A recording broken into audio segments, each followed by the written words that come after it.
Mga kabiday, sa magandang oras sa lahat, welcome po sa akin channel. Eto, magandang balita po sa wakas lumabas na po itong findings, preliminary findings po ng Senate Committee on Foreign Relations sa pangunguna po ni Senator Amy Marcos po, mga kabida, dito ho sa kanya pong ginawang Senate hearing, doon ho sa pagka-aresto po kay dating Pangulong Rodrigo Roa Duterte sa bisa po, mga kabida, ng warrant of arrest mula sa International Criminal Court. Okay? So siguro mga isang linggo lang po yung pagitan mula sa hearing at dito ho sa paglabas po ng preliminary findings po. Okay? Actually, 4 na pages po itong findings, report po ng Committee on Foreign Relations. Pinaikli lang po ito, mga kabida, ni Attorney Trixie Cruz Angeles ng Luminos. Kaya nagpapasalamat po tayo kasi pinost po niya ito sa kanya pong page 1 hour ago po ito, mga kabida. Ito, babasahin na lang po natin ito. Preliminary findings of Senate Committee on Foreign Relations Inquiry. Ito po. Number 1, no red notice. Diffusion notice lang na unverified yung lumabas daw, mga kabida. Base doon ho sa findings at doon ho sa investigasyon, wala hong red notice na inilabas po itong Interpol. Sa halip, diffusion notice lang po. Ano po ba yung pagkakaiba po ng diffusion at saka ito pong red notice?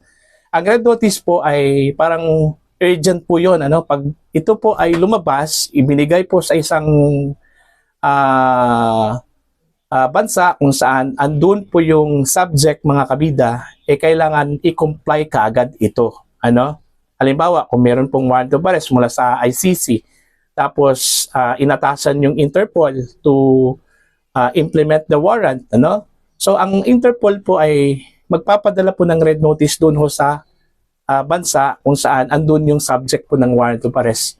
At pag na-receive po ito ng bansa like the Philippines, kailangan ipatupad kaagad ito, as soon as possible. Unlike ko dito sa diffusion, parang alert lang po, i-notify lang po, okay, yung bansa na meron po silang pinaghahanap, ito yung subject, parang ganun ba, So, notification lang po, So, wala hong red notice ang lumabas, kundi diffusion lang. Pero ang ginawa po, kaagad-agad, in-implement po nila kaagad ito pong warrant of arrest na inilabas po ng International Criminal Court through Interpol. Ayan. Number 2, the Philippine government has decided to collaborate with the ICC to arrest FPRRD. The diffusion notice sent only on March 11, but preparations long before that were undertaken by Philippine government officials. So, red note, yung diffusion po lumabas on March 11. Pero yung paghahanda po ng mga police, ahead of time, prior pa doon ho sa March 11, Diba? Meron tayong nabasa na mayroong 7,000 troops, PNP troops na i-deploy, prior doon ho sa pagbalik po ni dating Pangulong Duterte mula Hong Kong, di ba? Wala pa pong diffusion notice yun, Pero naghahanda na po yung police. So most likely po, mga kabida, meron na pong advance notice siguro yung Interpol, na maglalabas po kami ng diffusion notice, Kasi yung notice, kung ang pagkakaintindi ko po, lumabas po yan mga halos magkasabay doon ho sa warrant, mga kabida, nung madaling araw po ng March 11. Okay? So, yun po, diffusion notice lang lumabas, pero yun, ang paghahanda po ng PNP, ahead. Hindi pa po lumabas ang diffusion notice, meron na pong paghahanda. Okay, mga kabida. Alright? Pangatlo, ito po. Ito yung matindi, mga kabida, There were glaring violations of the rights of FPRRD. Meron dang mga paglabag dun ho sa karapatan po ng dating Pangulo, mga kabida, No warrant from Philippine Court. General Torre applied Article 125 of the Revised Penal Code on warrantless arrests, which can only be done when the arrest is made of a crime that is ongoing immediately before or immediately after violated. Meaning, yung ginawa po ni General Torre, in-apply po niya yung Article 125. Ano po itong Article 125 po ng Revised Penal Code? Ito po yung warrantless arrest. Pwede kong gamitin lang po itong warrantless arrest kapag unang-una, nakita ng pulis na gumawa po siya ng krimen, okay? At nakita po ng pulis na parang i-execute na yung krimen. At pangatlo po, nakita po ng pulis na ginawa po niya yung krimen, ano? Past tense, present tense, and future. So yun po mga kabida, ano? Yun yung in-apply po ni General Torre. Doon ho kay dating Pangulong Duterte. Nakita ho nila na wala hong warrant, physical na warrant na ipinakita daw, ano? Kay dating Pangulo. So ang ginamit po daw ni Torre ito pong warrantless arrest. Ayan. Ito pa, meron pang ibang mga violations po dito mga kabida, no? Okay? Rights to liberty of abode, okay?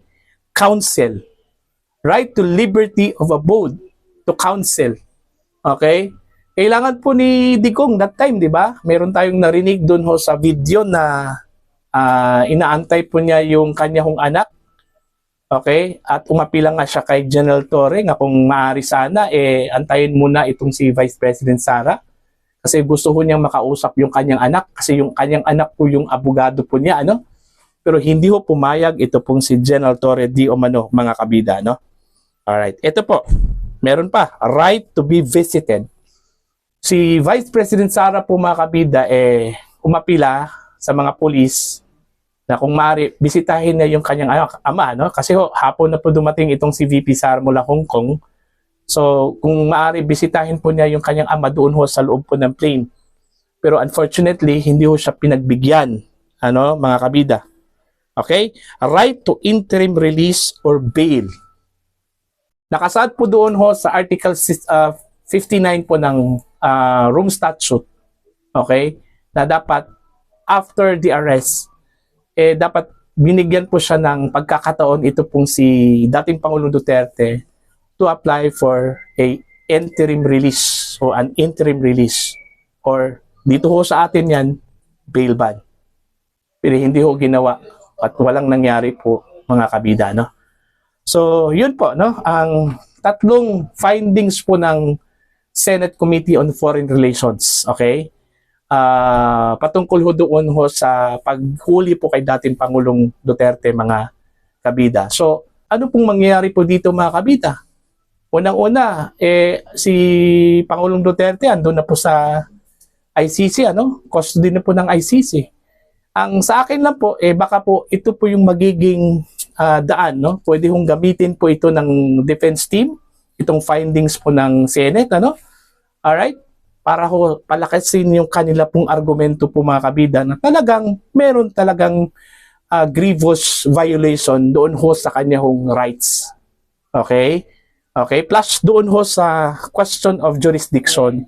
Okay? Kabilang ho doon ho sa argumento po ng defense panel, ano? Okay?